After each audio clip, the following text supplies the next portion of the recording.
Dan Yang Pertua, kegairahan projek simbol mega untuk menunjukkan kebanggaan itu nampak diulang semula di bawah pentadbiran Perdana Menteri yang ada. Malah keutamaan projek fizikal sehingga meletakkan bebannya kepada PNB. Warisan Merdeka 100 tingkat 5 bilion ringgit.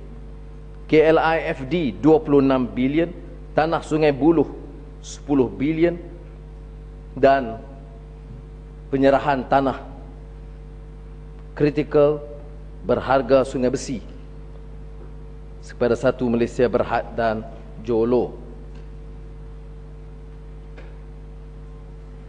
Malaysia mengalami pelbagai kisah pahit dalam proses penswastaan. Dan Yang Pertua, jangan buat andaian apa yang diumumkan kalau projek itu 10 bilion akan kekal 10 bilion. Kita lihat bagaimana permasalahan perwajah sehingga tanggungan 11 bilion, bagaimana projek Lebuh Raya Utara Selatan, semua ini akhirnya balik kepada kerajaan, ambil alih syarikat itu dan bebannya kepada rakyat. Dan kalau kita masih ingat bagaimana kerajaan terpaksa membayar kepada PLAS satu jumlah pampasan yang cukup tinggi. Sebab itulah kita harus lebih teliti dan berhati-hati bila kita membicarakan soal projek mega ini. Kita tahu di antara kelompok terkaya, baik Melayu atau Cina atau India yang tersenarai, kebanyakan mereka diberikan anugerah mudah sama ada IPP atau penswastaan ataupun lesen judi.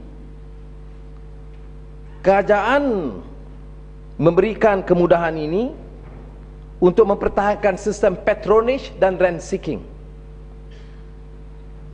dan menjamin supaya toke-toke besar Bumiputera dan Bumiputera ini diberikan faedah, termasuk atas nama penswastaan tanpa ketelusan atau transparansi. Kita lihat umpamanya IPP, Toto, TNB, TM, MISC, PLAS dan lain-lain. Kemudian bila rugi, kita nationalize, dinasionalisasikan MISC, Putra, Star LRT, Renung, UEM, MAS dan lain-lain. Jadi apa yang berlaku ialah fenomena baru.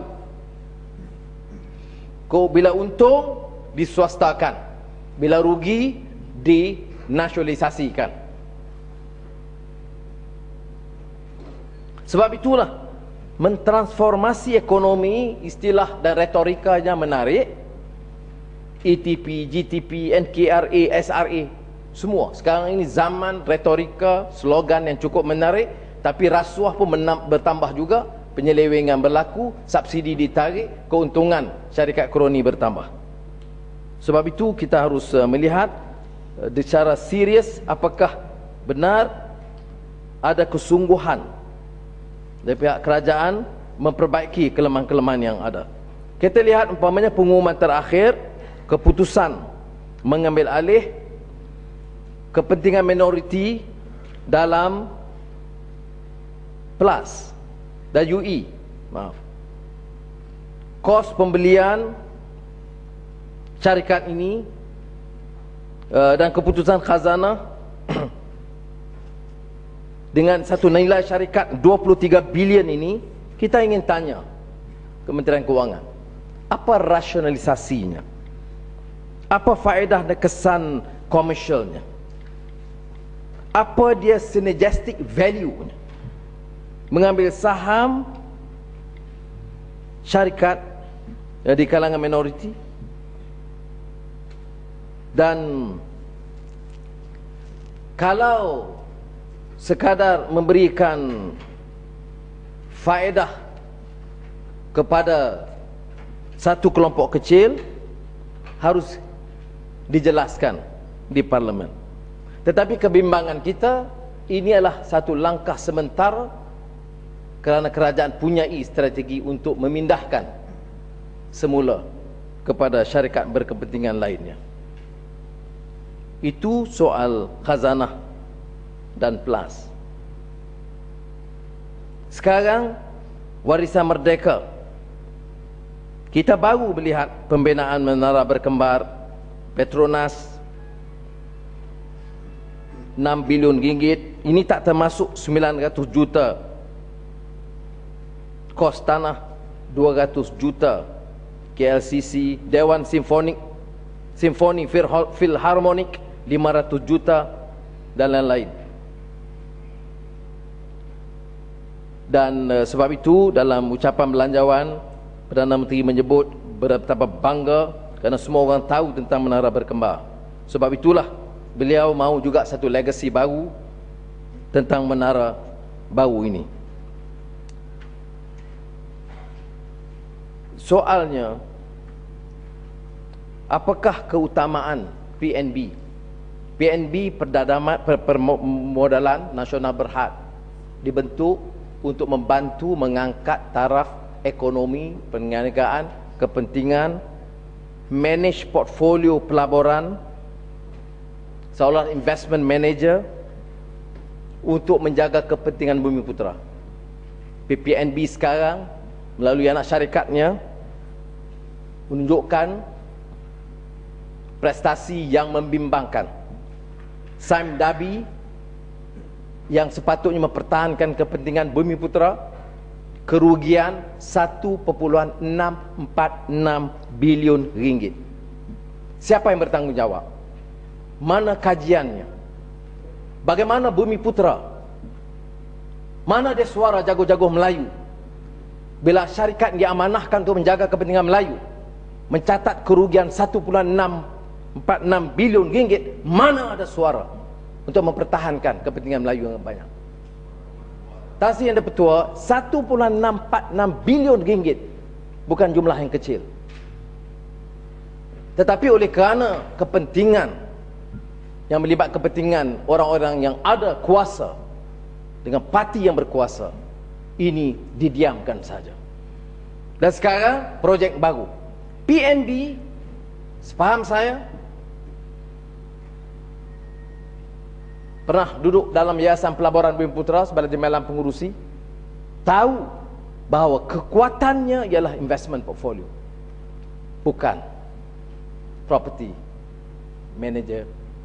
Dan kita bimbang kerana pendekatan ini tidak akan mengoptimalkan dana rakyat.